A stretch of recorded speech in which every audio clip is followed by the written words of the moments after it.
Assalamualaikum students. In this lecture we will start exercise 1.6. Question number 1.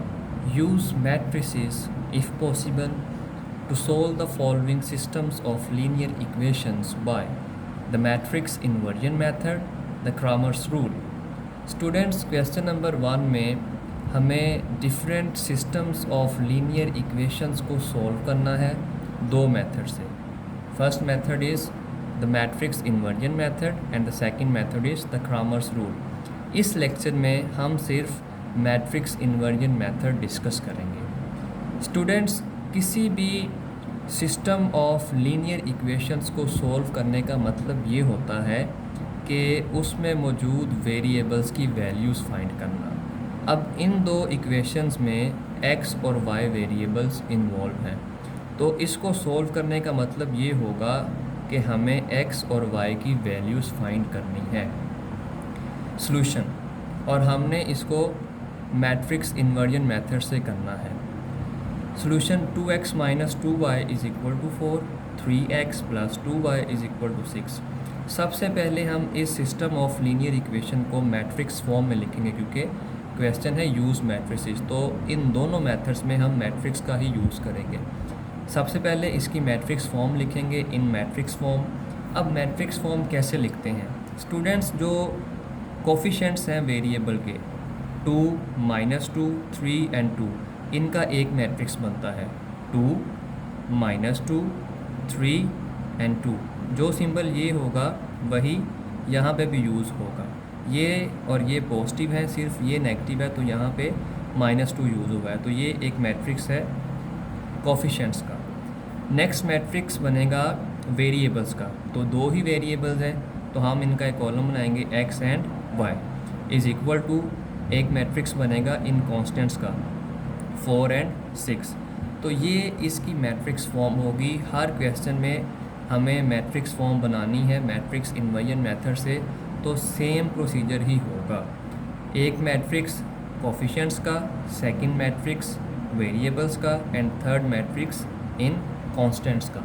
अब हम suppose करेंगे कि ये जो मैट्रिक्स है this is equal to a, this is equal to x and this is equal to b. तो students, जब हम ये सपोज करेंगे कि ये मैट्रिक्स a है, ये मैट्रिक्स x है और ये मैट्रिक्स b है, तो हमारे पास एक फॉर्म बनेगी. वो नेक्स्ट पेज पे मैं एक्सप्लेन कर दूंगा, लेकिन यहाँ पे जस्ट हिंट दे रहा हूँ. अगर मैंने इसको a सपोज करना है it means this is a, इसको मैंने x सपोज करना है दिस इज़ x, और इसको मैंने b सपोज करना है दिस इज़ b, और इक्वलिटी का सिंपल वैसे ही. तो ये एक फॉर्म बनेगी ax is equal to b. अब स्टूडेंट्स, हमें x और y की वैल्यूज़ फाइंड करनी है, और x और y किस मैट्रिक्स में इन्वॉल्व है? मैट्रिक्स x में.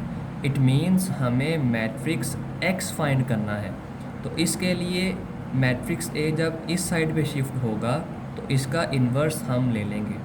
मैट्रिसेस में जब एक मैट्रिक्स इक्वेशन की दूसरी साइड पे शिफ्ट करते हैं तो वो डिवाइड नहीं होता, बल्कि उसका मल्टीप्लिकेटिव इन्वर्स फाइंड करते हैं. और x की लेफ़्ट साइड पे a है तो b की लेफ़्ट साइड पे ही a इन्वर्स आएगा. ये मैं अब नेक्स्ट पेज पे आपको एक्सप्लेन करता हूँ. Suppose matrix a is equal to 2, -2, 3, 2, matrix x is xy and matrix b is 4, 6. तो लास्ट पेज पे मैंने एक्सप्लेन किया हमारे पास फॉर्म क्या आएगी ax is equal to b, क्योंकि हमें जो सपोजिशन की है वो इस तरह से की है कि हमारे पास खुद ब खुद ये फॉर्म जनरेट हो गई है, that is ax is equal to b. अब हमें x फाइंड करना है, तो a जब इक्वेशन की इस साइड पे शिफ्ट होगा तो इसका मल्टीप्लिकेटिव इन्वर्स बन जाएगा. और इसको आप ऐसे नहीं लिख सकते b into multiplicative inverse of a, this is wrong. a inverse b की लेफ़्ट पोजीशन पे ही आएगा. अब ये एक इक्वेशन नंबर 1 है. अब हमने मल्टीप्लिकेटिव इन्वर्स फाइंड करना है मैट्रिक्स a का. तो मल्टीप्लिकेटिव इन्वर्स किसी भी मैट्रिक्स का फाइंड करना हमने ऑलरेडी सीख लिया है. पहले हम मैट्रिक्स a का मल्टीप्लिकेटिव इन्वर्स फाइंड करेंगे, और मैट्रिक्स b की वैल्यू हमें ऑलरेडी गिवन है, this is 4 and 6. Matrix b भी है, मैट्रिक्स A है, इसका मल्टीप्लिकेटिव इन्वर्स फाइंड करेंगे, दोनों वैल्यूज़ को मल्टीप्लाई करेंगे और हमारा आंसर आएगा x and x is a matrix which is equal to x y. फिर हम कंपेयर करके x और y की वैल्यूज़ फाइंड कर सकते हैं। अब मैं मैट्रिक्स A का मल्टीप्लिकेटिव इन्वर्स फाइंड करने लगा हूँ। सबसे पहले डिटर्मिनेंट फाइंड करेंगे, डिटर्मिनेंट इज़ 10, एडजॉइंट फाइंड करेंगे det is 2 2 -3 and 2, values put करेंगे इस फॉर्मूले में।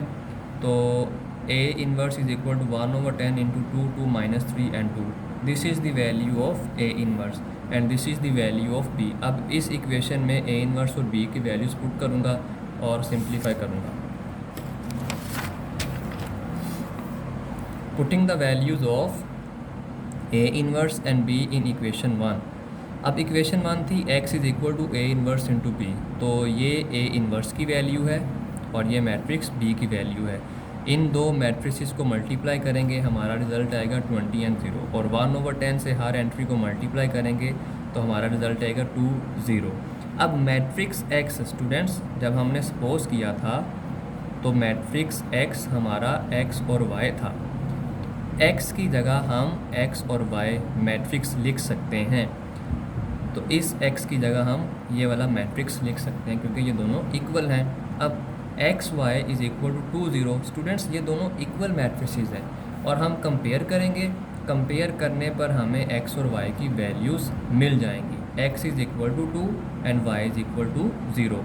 अब इसका सोल्यूशन सेट भी लिखते हैं। सोल्यूशन सेट इस तरह लिखते हैं, पहले कर्ली ब्रैकेट्स यूज़ करते हैं, फिर पैरेंथेसिस यूज़ करते हैं और x की वैल्यू फर्स्ट पोजीशन पे और y की वैल्यू सेकंड पोजीशन पे। अगर y की वैल्यू फर्स्ट पोजीशन पे और x की सेकंड पोजीशन पे लिखेंगे तो डैट विल बी रॉन्ग। हमेशा x की वैल्यू फर्स्ट पे और y की वैल्यू सेकंड पे। तो स्टूडेंट्स मैट्रिक्स इन्वर्जन मेथड से हमने सिस्टम ऑफ लीनियर इक्वेशन को सॉल्व किया है। होमवर्क में सेकंड, थर्ड और फोर्थ पार्ट है। आज के लेक्चर के लिए इतना ही। टेक केयर, अल्लाह हाफिज़।